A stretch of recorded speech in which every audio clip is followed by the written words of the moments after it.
नमस्कार, म सुशीला शर्मा धमला। मैले आज पनि एउटा कविता लिएर आएकी छु। कविता लेख्ने कविवर हुनुहुन्छ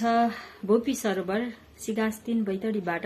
पञ्चचामर छन्दमा रहेको मेरो देश शीर्षकमा रहेको यो कविता वाचन गर्दैछु र कविता यसरी सुरु हुन्छ। फिजाई बैंस सुस्तरी हिमाल काखमा चरी चुमेर खास नाच्दछे भरेर सप्तरङ्गती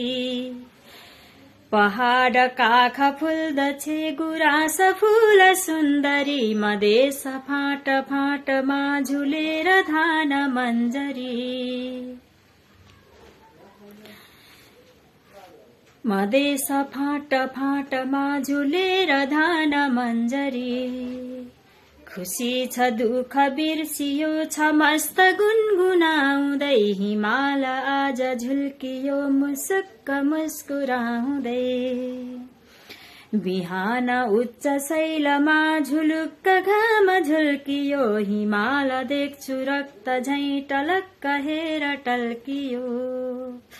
हिमाल देख्छु रक्त झैं टलक्क हेर टल्कियो बसेर बार्दली उता हिमाल हेर्छु सानले र गुन्जिदिन्छ बार्दली बिहान राष्ट्रगानले म भित्र एउटै छ यो कला भने नि लेखनी म लेख्छु गीत देशको र भक्त देशकै बनी म लेख्छु गीत देशको र भक्त देशकै बनी छ विश्वमा हिमाल यो उचाइ उच्च उच्च यो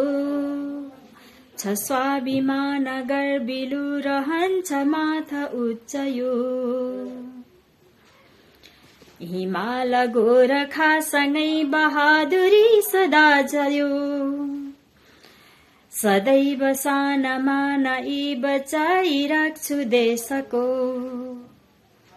सदैव सानमा नई बचाइ राख्छु देशको बरु म राख्छु ज्यान यो स्वदेश निम्ति दाउमा दिँदैन स्वाभिमान यो म ढल्न शून्य भावमा लडेर जोगिए भने हिमाल माल साँधती